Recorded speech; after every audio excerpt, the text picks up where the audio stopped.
Hey guys, what is up, and I welcome you to a new episode of the Digino series. This episode will be featuring Viktor, and if you do end up enjoying this episode, please don't forget to throw in a like. But without much further ado, let us go straight into his abilities. Viktor seems to be the only champion whose passive gives him an item which must take up an inventory slot without having a choice. And the hex score cannot be sold back to the store, meaning once you upgrade it, it cannot be changed, so choose wisely. The shield on Viktor's Q is delayed rather than being instant, and if the target dies while it is in flight, it will still give Viktor a shield on the return.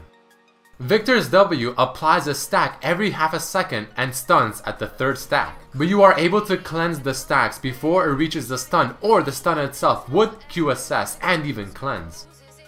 Gravity Field Viktor's W will persist through death, which can be a very important thing to remember as some certain skills will completely disappear as the champion dies. A cool thing about Viktor's laser is that it can reveal targets in its path, and this even includes targets that are hidden such as within a brush. This ability also has zero cast time, meaning it can be used while moving or using other spells. Viktor's Q, W, and E can all be blocked by Spell Shield, but his ultimate will only be blocked for one instance of damage, which can either be the initial burst damage that it applies as you activate it, or the periodic damage it deals while the cloud is active. Much like Viktor's W, his ultimate's cloud will still persist after death. The only drawback is the fact that the cloud will now not auto-follow the nearest champion as it usually does when Viktor's alive. Alright guys, let us go into some cool facts and lore about Viktor. Viktor's designer was someone named Hephaestus, who also made Talon and helped with the making of Jace. His voiceover artist is someone named Owen Thomas, who is the same person that did the voiceover for Twisted Fate. Within the Mac launch video, you can actually see Viktor's robotic hand. Did you know that within the year 2011, Viktor was the last champion released? Viktor's rod changes color based on which upgrade you buy, since they all have different color codes. Viktor shares some similarities with the Deus Ex series, where transhumanism and human enhancement technology plays a big role. Some other similarities that he shares is with Dr. Doom from Marvel and the Tech Priest from Warhammer 40k. Viktor's dance refers to the Melbourne Shuffle, which originated in Australia. Apparently, Riot members tend to refer to Viktor as Hexmage. Let's go into his lore. Viktor had a passion for invention and science for a long time, and even attended a prestigious college in Zaun. He led a team which constructed Blitzcrank, though someone named Professor Stanwick stole the credit for it, and then even used Viktor's research to revive Ergot. Viktor became depressed, dropped out of college, and locked himself in his private lab to create a project that no one can steal. He planned to improve his own body.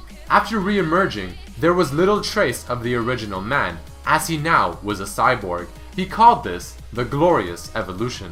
To him, the future involved hextech augmentations to the human body to surpass its limitations. He later joined the League to test his inventions against the best and to find any weaknesses.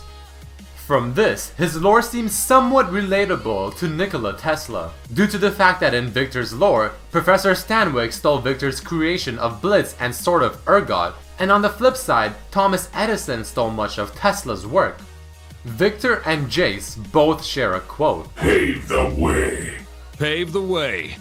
The skin Full Machine Viktor shows him in his final goal to make himself fully robotic.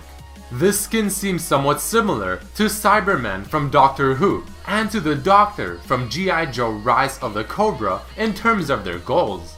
Creator Viktor shows him as the maker of all the battle cast skins, such as Cho'Gath and Ergot for his group called The Evolution. This artwork also showed Battlecast Vel'Koz before he was released, on top of also hinting at what looks to be Battlecast Skarner at the bottom and Kog'Maw somewhat in the middle. Viktor is of course friends with his invention Blitzcrank and the creature his research resurrected, Ergot. But his rivals include Jace, who is a charismatic inventor from Piltover, which Viktor sees as an obstacle to his glorious evolution.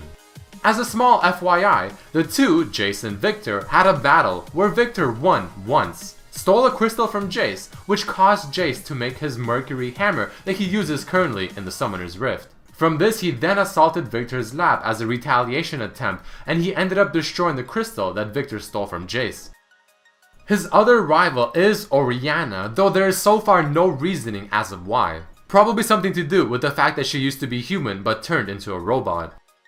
Alright guys, that unfortunately does mark the end of this episode of Did You Know featuring Viktor. If you did enjoy this episode, please don't forget to throw in a like and also share it with your friends. You can also write down underneath this video who you would like to see in the next episode, or if you have any interesting theories that I should go over. I'd also appreciate it if you guys can follow me on my Facebook and Twitter fan page, both Red Mercy LOL. But with that being said, I hope you guys enjoyed this episode, and I hope to see you next time. Peace!